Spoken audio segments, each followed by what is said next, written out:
हे hello everyone, कैसे हैं आप सब लोग। उम्मीद करती हूँ आप एकदम स्वस्थ होंगे, मस्त होंगे और अपनी पढ़ाई बेहतरीन तरीके से कर रहे होंगे। मैं आपकी होस्ट आरती सिंह हाजिर हूँ आप लोगों के लिए एक और बेहतरीन सेशन लेकर। आज के इस सेशन में मैं आप लोगों के साथ डिस्कस करना चाहती हूँ कंप्यूटर ओलंपियाड के बारे में। आप सब लोगों ने हेडिंग तो देख ली होगी।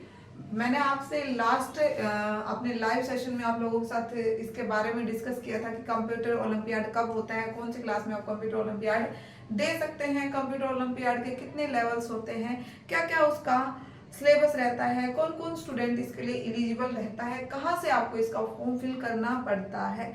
ये सब कुछ मैं आज के सेशन में डिस्कस करने वाली हूँ। लास्ट सेशन में मैंने आप लोगों को बताया था कि जल्दी ही एक वीडियो आप लोगों के लिए लेकर आऊंगी, बट बेटा टाइम नहीं रहता, उस वजह से इतना लेट हुआ। उन सब के लिए मैं माफी चाहूंगी। चलिए स्टार्ट करते हैं आज का सेशन स्टार्ट करने से पहले अगर आप चैनल पर फर्स्ट टाइम विजिट कर रहे हैं तो चैनल को सब्सक्राइब जरूर कीजिएगा। अगर आपको आज का सेशन पसंद आता है या आपको कुछ इन्फॉर्मेशन मिलती है तो इसे लाइक कीजिएगा, ज्यादा से ज्यादा शेयर कीजिएगा। चलिए स्टार्ट करते हैं। देखो, जो आपका कंप्यूटर ओलंपियाड होता है वो बेसिकली देखो दो तरीके से होता है आपका। एक होता है आपका नेशनल कंप्यूटर ओलंपियाड NCO जिसको मैं बोलती हूँ। एक होता है आपका इंटरनेशनल कंप्यूटर ओलंपियाड।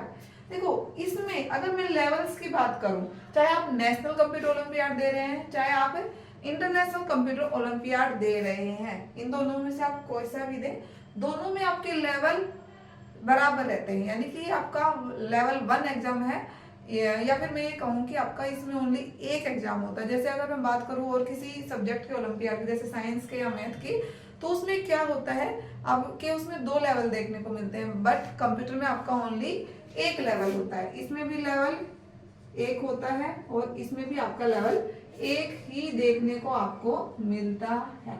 बाकी अगर मैं बात करूं, देखो कहीं किसी वेबसाइट पे कहीं पे आप फॉर्म फिल करने जाते हैं, किसी वेबसाइट पे आपको कंप्यूटर ओलंपियाड मेंशन करके नहीं दिया जाता। कभी कभी आपको साइबर ओलंपियाड, डिजिटल ओलंपियाड या फिर मैं कहूँ आपका इंफॉर्मेटिक्स ओलंपियाड के नाम से भी आपको देखने को मिलता है। तो आप उससे आप लोगों को कंफ्यूज नहीं होना है बिल्कुल। आपको साइबर ओलंपियाड का भी वही मतलब है, आपका जो डिजिटल ओलंपियाड होता है उसका भी वही मीनिंग होता है।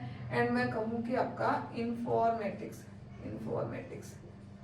इन सब का एक ही मीनिंग होता है। आपको किसी साइट पे कुछ मेंशन करके देंगे, किसी साइट पे कुछ मेंशन करके देंगे, बाकी होता आपका सेम ही है। अब नेक्स्ट अगर मैं बात कर लूं कि आपका एग्जाम ये कौन कंडक्ट करवाता है, कहाँ पर होता है, फॉर्म फिल कैसे कर सकते हैं। देखो, कंडक्ट करवाता है आप जिस भी स्कूल में स्टडी कर रहे हैं, चाहे आप केवी में कर रहे हैं, चाहे आप किसी प्राइवेट स्कूल में कर रहे हैं या किसी आप स्टेट गवर्नमेंट के स्कूल में किसी भी स्टेट में स्टडी कर रहे हैं। तो जो स्कूल है आपका, जो आपके स्कूल में एग्जामिनेशन डिपार्टमेंट है, वो इस एग्जाम को कंडक्ट करवाता है।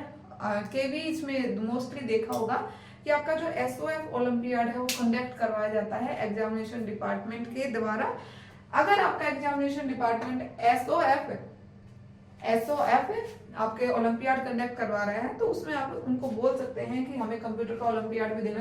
जितने मैक्सिमम स्टूडेंट होंगे उतनी ही उसकी पॉसिबिलिटी होती है एग्जाम को कंडक्ट करवाने की। बाकी मैंने देखा है जीके का ओलंपियाड भी होता है, केवीज में EVS का भी होता है, मैथ्स का भी होता है आपका, एंड उसका हिंदी इंग्लिश का भी होता है, ठीक है।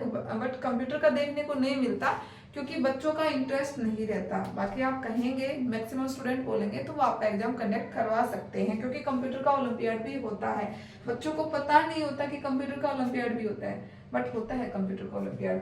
देखो, अब ये तो आपको क्लियर हो गया कि आपके स्कूल लेवल पर हो गई है एग्जाम, स्कूल लेवल पर एग्जाम कंडक्ट होगा। ये भी आपका स्कूल लेवल पर ही एग्जाम कंडक्ट करवाया जाएगा।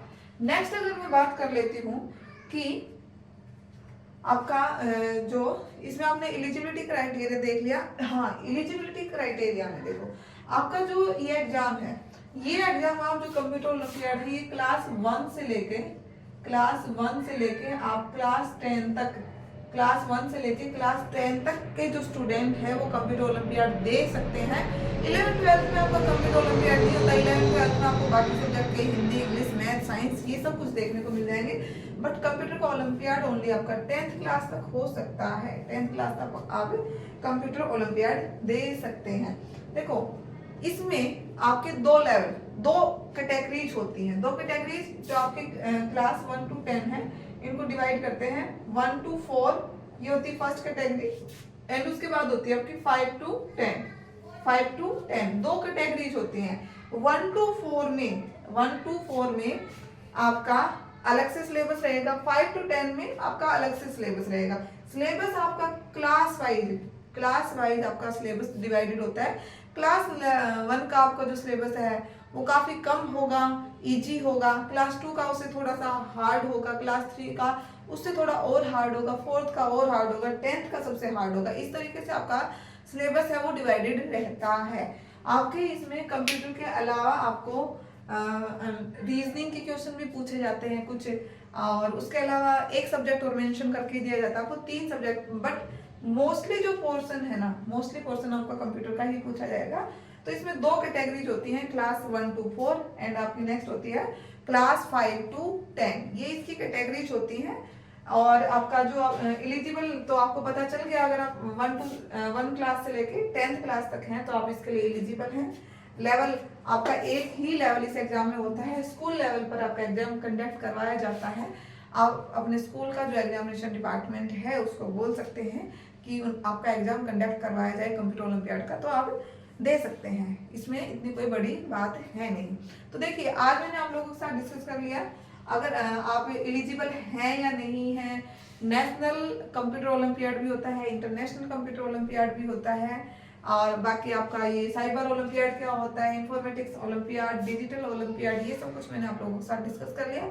नेक्स्ट सेशन में मैं आप लोगों के साथ क्लास वाइज, इसका क्लास वाइज सिलेबस डिटेल से डिस्कस करूंगी। अगर आप क्लास 1 में है तो आपको क्या पढ़ना है, क्लास 2 में है तो आप क्या पढ़ेंगे, क्लास 4th में है तो आप क्या पढ़ेंगे, एंड क्लास 5th में है तो आप क्या पढ़ेंगे। ये सब कुछ आपको डिटेल से डिस्कस मैं आप लोगों के साथ करने वाली हूँ। तो आज का सेशन इतना ही रखते हैं, ज़्यादा लंबा नहीं करते, क्योंकि ज़्यादा लंबा सेशन आप लोग बोर हो जाते हैं देखकर।